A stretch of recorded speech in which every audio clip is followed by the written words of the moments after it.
satu perkara pidana, maka pintu masuk menjadi penting. Kalau kita lihat pintu masuknya, LP-nya kan tanggal 31 Agustus 2016. Di 31 Agustus 2016 itu bermula, kalau kita lihat BAP-nya jam 18.30. 18.30 bermula dari ketemunya di teleponnya Aep sama Dede pada waktu itu 16.30. Terus 5 menit dari situ, setelah ditelepon mereka sampai di TKP langsung angkut. Oke. Terus berarti itu ada spare waktu 18.30, 16.30. Oke. Terus itu langsung dibawa ke unit narkoba untuk dilakukan interogasi, ada 2 jam. Tapi yang jadi masalah adalah, itu kan bagaimana orang, jadi Pak Rudiana sudah sebutkan, di dalam BAP-nya, pada waktu itu kita lihat BAP nomor 10, tanggal 31 Agustus tersebut, bahwa ada orang yang 11 orang, 8 orang, dan 3 orang katanya itu sudah, itu dinyatakan kabur. Di dalam BAP nomor 10 itu tadi juga disebutkan bahwa Pak Rudiana dengan timnya, rekannya, itu sudah ke desa, yang namanya Desa Banjarwangun, Kecamatan Mundu, Kabupaten Cirebon, yang kalau dari petanya itu adalah arah ke Brebes. Oke ya? Dan dari, katakanlah Desa Mundu ke Polres itu memakan waktu kalau naik kendaraan 40 menit. Jadi PP itu udah hampir 80 menit. Bagaimana mungkin jam 16.30 ada 8 orang yang diperiksa, ditangkap, diangkut, ya, dalam waktu spare 2 jam, terus dia harus ke Desa Banjarwangun tadi, dia katakan, karena itu terkonfirmasi, karena bahwa beliau sudah ke rumah pelaku, dan rekannya. Pelaku siapa yang maksud Pak? Yang di DPO tadi, yang kabur. Jadi 8 kan dia betul. Dia bilang dia sudah ke sana. Itu terkonfirmasi dalam berita acara sidang. Tapi apakah kalau memang mereka fiktif, apakah di situ disebutkan salah satu dari 4 itu, 3 atau 4 itu? Lah, sekarang kita lihat. Polisi membuat pada waktu itu ada namanya atas nama Peggy, tanggal 15 September pada waktu di Reskrim, Direktur Reserse Kriminal Umum Polda Jabar pada waktu itu bikin 4 DPO. Tanggal 15 ini dah. Ada Panji, ada Dani, ada Peggy Perong, dan ada Andi. Jadi bagaimana Pak Rudiana bisa tahu? Jadi ini adalah kalimatnya Pak Rudiana tanggal 31, padahal Aib belum diperiksa, Dede belum diperiksa, orang-orang ini kita belum tahu segala macam, tapi sudah disebutkan. Ada loh nama-nama ini. Padahal interogasinya hanya berapa menit untuk 8 orang. Secara umum saja, baik orang umum, atau katakanlah siapapun yang punya pengalaman melakukan pemeriksaan, itu tuh kayaknya nggak mungkin. Rasanya tidak mungkin. Dalam time frame segitu singkat. 2 jam tadi harus ke arah Desa Banjarwangun. Dan ingat ya, waktu dia melakukan itu, sudah dia temui ke rumahnya, dalam hukum itu namanya penggeledahan. Karena masukin ke rumah orang.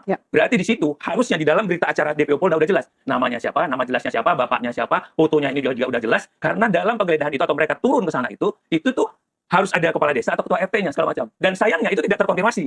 Hanya seolah di timnya Pak Rudiana aja yang menyatakan. Pak Rudiana dan teman-temannya kemarin yang turun dalam tim tersebut. Jadi ada pelanggaran, satu dia sudah sebutkan nama sebelum itu, kedua penggeledahan yang dilakukan atau turun tadi tidak tervalidasi, gitu loh. Pak, ini bagaimana? Karena seharusnya kalau tervalidasi muncul bahwa kami sudah ke lokasi, sehingga waktu dalam persidangan muncullah ketua kepala dusunnya atau kepala desanya. Ini tidak ada, dan akhirnya kita bisa lihat dalam surat keterangan DPO tidak ada ciri-ciri spesifik, tidak ada alamat jelas. Padahal dia kan sudah ke lokasi rumah. Rumah itu kan entitas yang di situ sudah ada orangnya. Jadi patut diduga dalam rentang waktu 16.30 sampai beliau membuat laporan palsu tadi, laporan kepolisian 18.30, ini rasanya tidak mungkin. Pak Asmi, bukankah kalau kita sebut nama Peggy, entah itu Peggy Perong, entah itu Peggy siapa yang maksud dalam DPO itu, sempat ada ini brosur atau yang selebaran DPO, ada ciri-cirinya, disebutkan kupingnya, ada tindiknya, dan segala fisiknya disebutkan di situ. Kemudian kalau kita mengambil kesimpulan bahwa ini adalah semuanya fiktif, bagaimana kemudian kita bisa memahami ini sebagai suatu skenario? Kalau memang ada sosok orang yang disebut Peggy itu, kita berangkat dari Peggy dulu. Yang jelas, saya tidak melihat dalam surat DPO yang dikeluarkan, daftar pencarian orang yang dikeluarkan oleh Peggy, tidak ada ciri-ciri yang tindik segala macam. Yang dijelaskan adalah tinggi 160, badan kecil, rambut keriting, kulit hitam. Boleh ditunjukkan di kamera, Pak Asmi? Ya, tidak ada nih. Kalau kita bilang, yang dikeluarkan tuh. Sangat umum sekali, Desa Banjarwangun, Kabupaten Mundu, padahal udah di 7 rumah. Itu juga hal yang sama terhadap Panji, Dani, dan Andi? Iya, sama. Semua tidak ada ciri-cirinya? Tidak ada ciri detail, padahal syarat DPO itu salah satunya harus melampirkan foto. Ini ada Panji, yang juga tidak muncul namanya, tapi sudah disebutkan. Ada Dani juga. Ini ada 4 nih namanya. Tapi yang dimasukkan ke dalam berita acara, termasuk dakwaan hanya 3. Sekali lagi kalau saya lihat, peran-peran Andi, Dani, dan Peggy Perong ini kan peran-peran vital. Yang menusuk pakai samurai, yang memerkosa segala macam, ya kesannya supaya dibentuk itu sadis. Ya kan, sadis, kejam, segala macam. Ya, jadi ini adalah pelaku utama, kita bilang gitu, tapi by design. Karena dari keterangan yang lain kan cuma bawa bambu, mukul, segala macam. Ini kita lihat, kok bisa 18.30 tanggal 31 Agustus udah ditentukan. Ini sebagai pengetahuan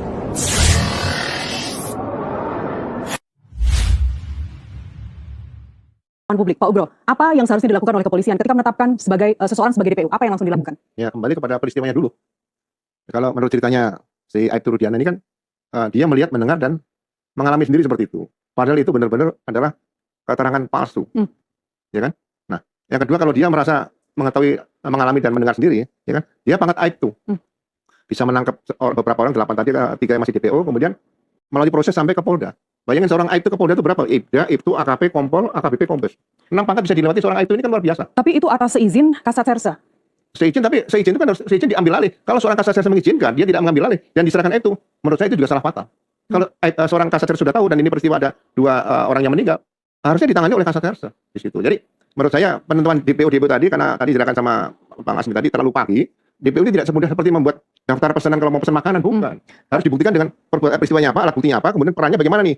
Nah kalau misalnya dia peran utama, sekarang 8 yang ada ya, udah misalnya ditahan dulu nih. Dalami dulu yang 3 ini dicari, bukan dibikin DPO. Kalau dibikin DPO itu nanti kira-kira, oke lah berkas kalau mau masuk ke jaksa kan ada pengiriman berkas pertama, kemudian kembali lagi bolak-balik itu, terakhir DPO nggak ada masalah. Tapi kalau kita mengikuti skenario ini, Pak Ugro, DPO itu kan tujuannya supaya masyarakat juga turut membantu melaporkan ketika orang atau fotonya yang ada di DPO itu mereka jumpai di satu tempat, misalnya seperti itu kira-kira. Dan itu untuk membantu polisi dalam pencarian. Namanya juga daftar pencarian orang. Tapi apakah cukup dengan selembaran seperti itu? Ya, kan ada manajemen penyidikan berdasarkan peraturan Kapolri. Saya mikir begini, DPO seorang tersangka. Tersangka itu alat buktinya cukup nggak di situ? Kalau setiap status tersangka dipanggil 2 kali tidak bisa DPO. Berapa DPO? Nah ini yang kadang-kadang terlalu mudah membuat DPO seperti itu. Jadi DPO itu menurut saya nih pengalaman. Sebaiknya kalau sudah diserahkan P21 lengkap, baru dibuatkan DPO. Ini belum tertangkap sampai sekarang, sampai diserahkan itu. Kan ada penyerahan tahap 2 itu. Dari penyidik ke kejaksaan. Sampai kan bahwa yang 3 tidak bisa ditangkap, itu DPO. Itu nggak ada masalah.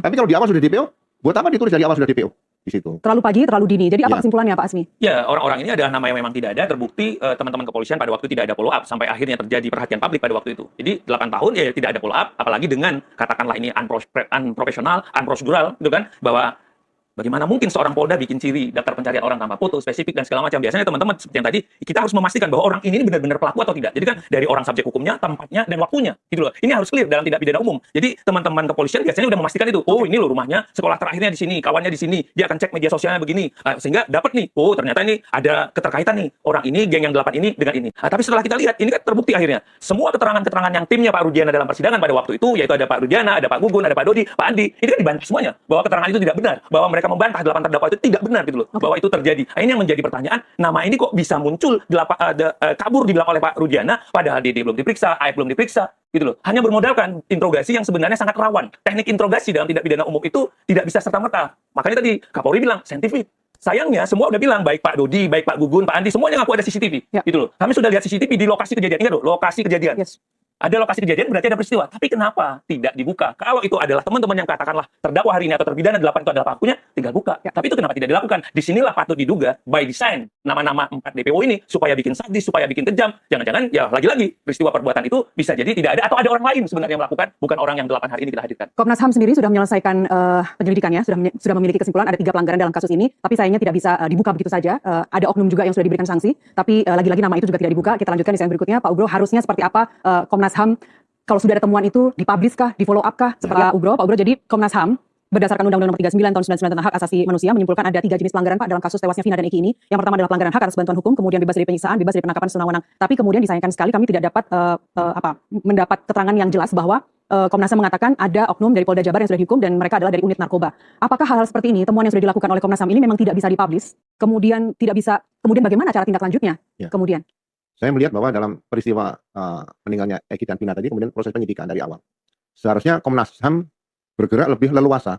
Dia melihat suatu peristiwa, ada nggak indikasi pelanggaran HAM. Tapi kalau hanya dikatakan tidak diberikan bantuan penasihat hukum, itu di putusan Mahkamah Agung atau surat dari Mahkamah Agung, itu sudah diatur, di KUHP juga sudah diatur. Kemudian kalau misalnya ada penyiksaan pidana juga sudah ada. Justru yang kita mau ke depan, jangan sampai ini terjadi kembali. Rekayasa dari si Aibtu Rudi dari awal itu merupakan pelanggaran HAM berat, sehingga 8 orang tadi dengan alat bukti yang minim dan tanpa dilengkapi dengan scientific crime investigation menjadi hukuman seumur hidup. Ini pelanggaran HAM berat. Jadi ada pelanggaran etika profesi, kemudian ada peristiwa pidananya dan pelanggaran HAM berat. Ini jangan dibuat main-main HAM berat. Jadi kalau dianggap pelanggaran HAM-nya hanya tidak diambil penasihat hukum, itu bukan pelanggaran HAM menurut saya. Jadi yang berat itu sekelompok orang direkayasa menjadi seorang tersangka terpidana 8 tahun tanpa alat bukti, kan sama dengan menjebloskan orang di penjara tanpa ada apa-apa seperti itu. Jadi menurut Anda yang ditemukan oleh Komnas HAM ini sebenarnya sudah lewat ya? Oke, tapi sekali lagi Pak, kalau memang dari Komnas HAM bilang bahwa sudah ada kok ini oknum polisi dari Polda Jabar, silahkan media menanyakannya langsung ke Polda Jabar. Lantas apa yang bisa kita lakukan Pak kalau Polda Jabar selama ini hanya diam saja?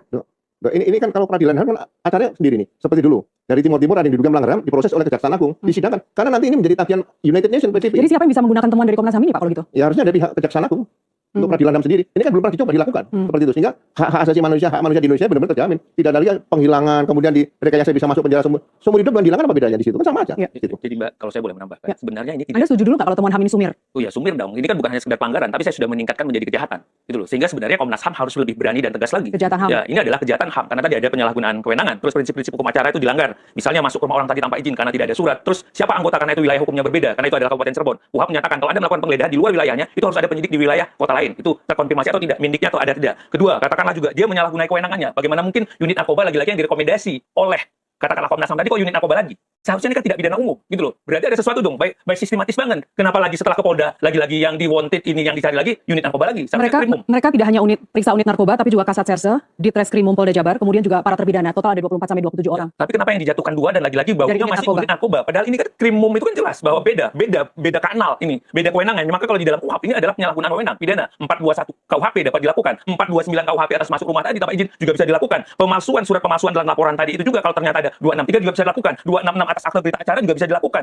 Terus keterangan palsu yang dilakukan tadi juga bisa dilakukan. Jadi dengan by design yang tadi dengan diletakkan orang-orang tadi seharusnya Komnas HAM berani, bukan pelanggaran saja dalam prinsip-prinsip hukum acara tadi berkaitan tentang orang tidak didampingi, ada penyiksaan, ada segala macam. Tapi kan jelas itu kriminal sejak awal, gitu loh. Ini adalah kejahatan. Padahal ada data pendukung yang kita bilang, mana lokasi cek CCTV atas perbuatan itu mana? Ya seharusnya Polda nagih dong, gitu loh. Maka saya bilang ini perbuatan oknum, tapi kok tidak mau diakui. Seharusnya Polda, loh kalian keliru ini, buka nih. Jadi jangan dalam tanda petik terlindungi oleh institusi. Seharusnya ada buat salah, ini loh yang kurang tepat, ini dibenahi. Kalau sanksi-sanksi apalagi etik kan itu sudah. Tapi kan kita nggak ngerasa hari ini nasib orang lagi gimana ini demi keadilan. Karena kita tidak ada pihak dari Pak Rudiana, beberapa waktu sebelumnya juga kami sudah berdialog dengan Bu Elsa. Misalnya Bu Elsa mengatakan sanksi pada polisi itu sudah sangat banyak. 24 September teguran tertulis pada polisi Laka Lantas yang salah memberikan informasi kecelakaan di mana mereka tidak pernah lakukan olah TKP dan hanya berkesimpulan dari pernyataan saksi yang melihat itu sudah dihukum, hukuman disiplin.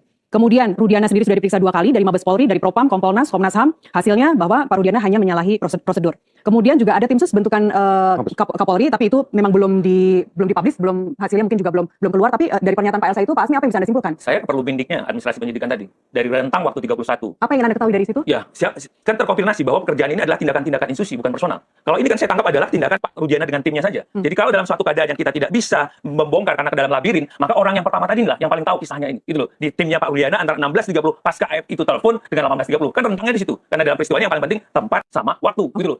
Jadi berkaitan dengan yang lain tadi, ya ini unik aja kalau tiba-tiba lantas dapat teguran begini segala macam. Berarti apa? Ada olah TKP yang tidak profesional, ada olah TKP untuk menentukan titik kejadiannya itu tempatnya itu di mana nih. Berarti masa setingkat Polres yang udah ada 2 terus ditarik lagi ke Polda itu nggak clear.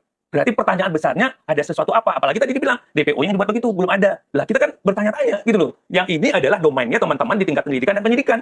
Kita nih mainnya di zona ini aja nih dulu nih, di zona kepolisian sebelum sampai kekeliruan lah katakanlah teman-teman pada kejaksaan maupun pengadilan untuk mengambil. Tapi bumbu dapurnya, semua asalnya muaranya kan dalam fase itu. Dan anehnya lagi, 4 orang ini dihadirkan dalam persidangan unit ini.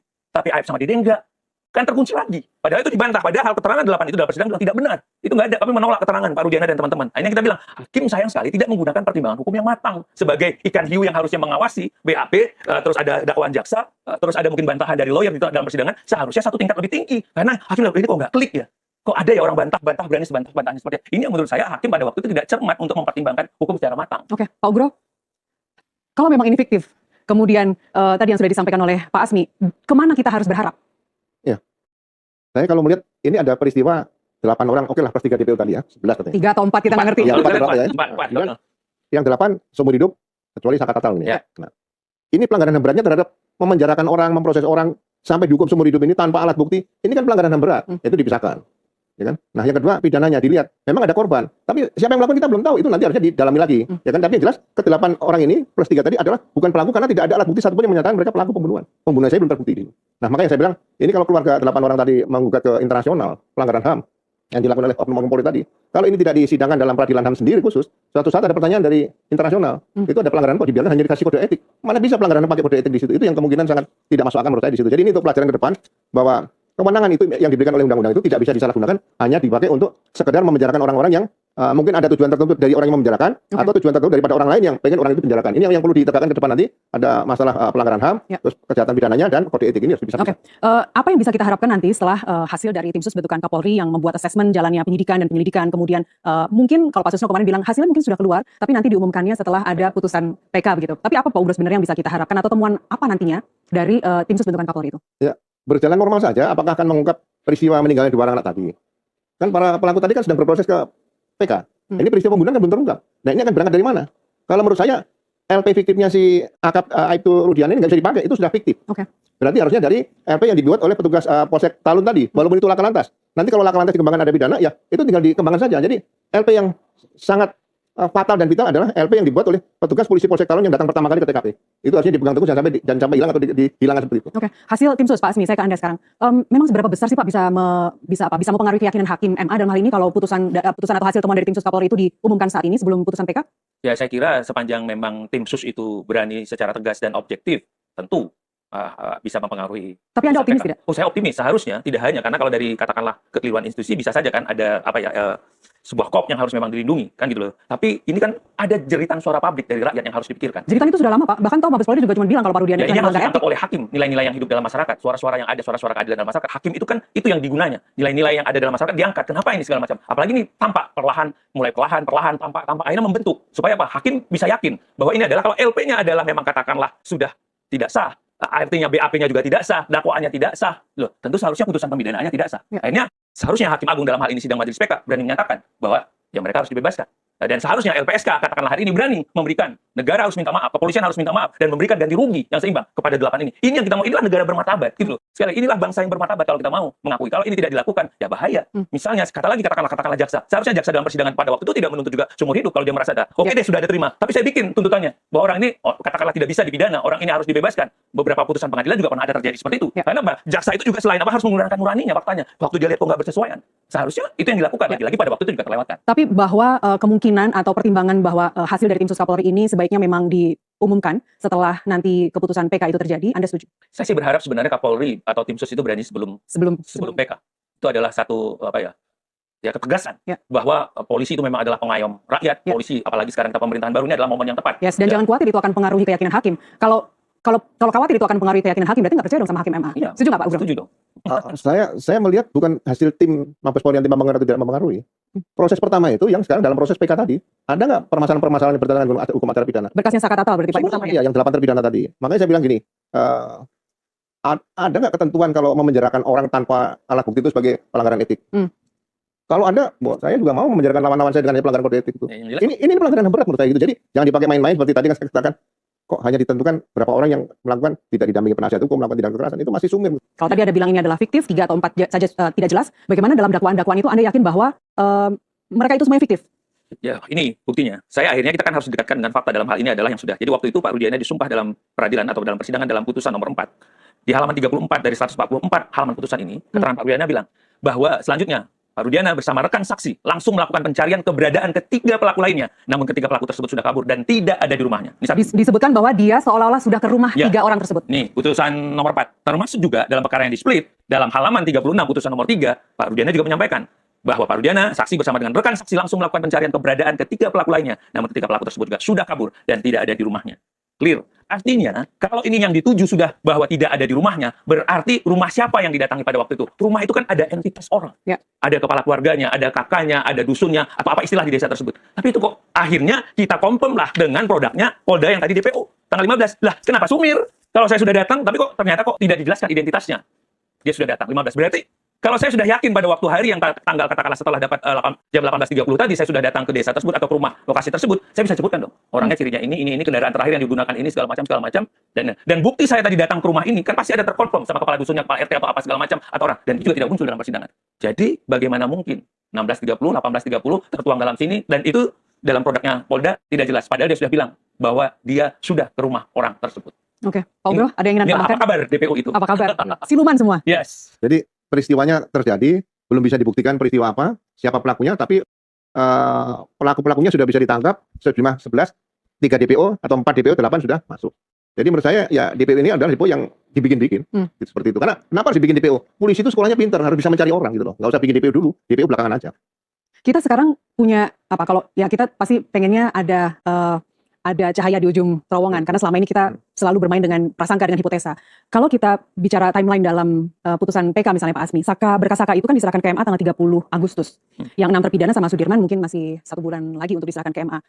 Apa kabar? Sampai sekarang belum keluar dari bulan Agustus. Apakah dalam KUHAP misalnya diatur persis waktunya, timelinenya kapan MA harus batas waktu terakhir menyerahkan atau membuat putusan? Di dalam KUHAP tidak ada pengaturan limitatif. Yang diatur KUHAP hanya syarat untuk mengajukan PK. Tapi tentang waktu itu tidak diatur secara detail. Misalnya harus seperti banding, harus sekian hari, kasasi harus sekian hari, misalnya 14 hari ditentukan. Tapi berkaitan tentang berapa lama putusan.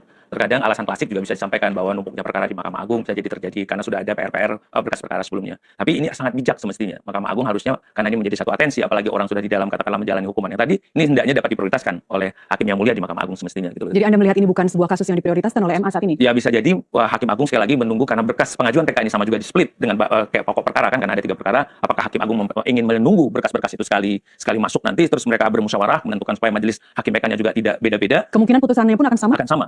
Karena lagi-lagi esensi PK tadi kan membongkar dari awal, gitu kan, karena dia upaya hukum luar biasa, karena ibarat ilustrasinya seperti rumah yang sudah ada bangunan dan tanahnya, ya kita akan bongkar dari pondasinya. Dalam hal ini pondasi yang dimaksud adalah awal mula pendidikan dan penyidikan, pelanggaran-pelanggaran itulah yang dibuat gitu loh. Jadi tariklah rentangnya. Saya kalau boleh nambahin ini kok tadi kalau kata Komnas HAM tetap lagi di narkoba lagi, gitu kok, dari narkoba lagi, Pak Rudiana narkoba lagi, diinterogasinya di narkoba lagi gitu loh. Jangan-jangan 4 nama ini sebenarnya ada kaitannya juga dengan tugasnya Pak Rudiana gitu loh. Lagi-lagi ya, lagi-lagi saya hanya sebagai dalam aspek akademis gitu loh. Kecuali teman-teman kepolisian mau membuktikan mindiknya. Jadi kita enak nih. Sepanjang tidak ada mindik yang sama gitu lah. Berita acara penggeledahan, berita acara pemanggilan segala macam validasi. Ini kan yang seharusnya didekatkan ke kita. Jadi dapat nih dokumen-dokumennya gitu loh. Saya khawatirnya di situ. Apakah karena kok narkoba lagi, diinterogasinya narkoba lagi, terus yang di Polda juga tadi kena. Itu kan seperti ada lingkaran-lingkaran yang kayaknya ada di situ gitu loh. Apakah nama ini adalah orang-orang yang berkaitan tentang kinerja Pak Rudiana, apakah misalnya itu adalah informan, apakah itu memang orang yang memang ditarget oleh beliau segala macam. Yang penting itu udah dihalu-halukan dalam berkas ini. Ya, kalau nanti lu macam-macam, saya juga bisa nih. Ini ya, lagi-lagi Pak Rudiana perlu keberanian dan kejujuran. Kalau beliau-beliaunya dengan 4 tadi itu clear, karena kok bisa lagi kok udah ke Polda, sinyalnya kok narkoba lagi, gitu loh. Jadi kita diputar-puterin seolah-olah di dalam zona narkotika.